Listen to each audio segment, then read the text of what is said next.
अब हम बात करेंगे नेविकुलर बोन की, ठीक है। एक होती है हमारे पास proximal row of the tarsal, एक होती है हमारे पास distal row of the tarsal. In between the proximal row and the distal row we have a boat shaped bone which is known as the navicular bone, ठीक है। Navicular bone की हमारे पास anterior surface होती है जिसके ऊपर हमारे पास 3 facets होते हैं फॉर द 3 क्यूनिफॉर्म। ये मीडियल क्यूनिफॉर्म है, ये इंटरमीडिएट क्यूनिफॉर्म है और ये लैटरल क्यूनिफॉर्म है। इसकी एंटीरियर सरफेस के ऊपर हमारे पास 3 फैसेट्स आते हैं इन 3 बोन्स के लिए, ठीक है। अब हमारे पास अगर हम बात करें पोस्टीरियर सरफेस की, तो पोस्टीरियर सरफेस होती है हमारे पास कॉनकेव है। ये देखो कॉनकेविटी शो कर रही है and it is articular with the क्या कहते हैं head of the talus. Talus के हेड के साथ हमारे पास आर्टिकुलर हो रही है posterior surface of the navicular bone, ठीक है। अब अगर हम बात करें डॉर्सल सरफेस की, तो डॉर्सल सरफेस एक तरीके से ब्रॉड है और कॉन्वेक्स है, ठीक है। ये देखो इस तरह ये कॉन्वेक्सिटी शो कर रही है आगे की तरफ और इसके ऊपर सिर्फ और सिर्फ लिगामेंट्स ही अटैच होते हैं ऑन द डॉर्सल सरफेस, ठीक है। और अगर हम बात करें क्या कहते हैं प्लांटर सरफेस, प्लांटर सरफेस के अंदर हमारे पास क्या कहते हैं रफ है और नॉन आर्टिकुलर है। इसके बारे में और कोई चीज़ याद रखने वाली नहीं है, ठीक हो गया।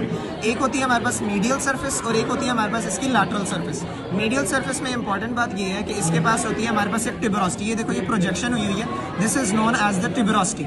मगर ये जो ट्यूबरोसिटी है प्लांटर सरफेस से किस तरीके से सेपरेट है, it is separated by a groove. ये दरमियान में ग्रूव नजर आ रहा है, ये प्रोमिनेंट नजर आ रहा है, this is known as the groove. ये मीडियल साइड के ऊपर जो ट्यूबरोसिटी है इसे सेपरेट कर रही है फ्रॉम द प्लांटर सरफेस, ठीक हो गया। अब अगर हम बात करें लैटरल सरफेस की, यहाँ इतना वो इस तरीके से समझ लो, ठीक है। लैटरल सरफेस के ऊपर इन मोस्ट केसेस क्या कहते हैं हमारे पास एक फैसेट होता है फॉर द क्यूबॉइड बोन। ये देखो ये क्यूबॉइड है और ये लैटरल यानी इसकी लैटरल सरफेस है, तो ये क्यूबॉइड के साथ आर्टिकुलर कर रही है। और इसकी अगर आर्टिकुलेशंस की सिर्फ हम बात करें तो वो होती है हमारे पास के एंटीरियर सरफेस के ऊपर हमारे पास 3 फैसेट्स हैं which are articular with the medial cuneiform, intermediate cuneiform and the lateral cuneiform. और लैटरल सरफेस के ऊपर हमारे पास क्या आ रहा है for the articulation with the cuboid. मगर जो पोस्टीरियर सरफेस है articulation with the head of the talus. और मीडियल सरफेस के ऊपर हमारे पास एक ट्यूबरोसिटी होती है। ये ट्यूबरोसिटी प्लांटर सरफेस से सेपरेट होती है बाय अ ग्रूव।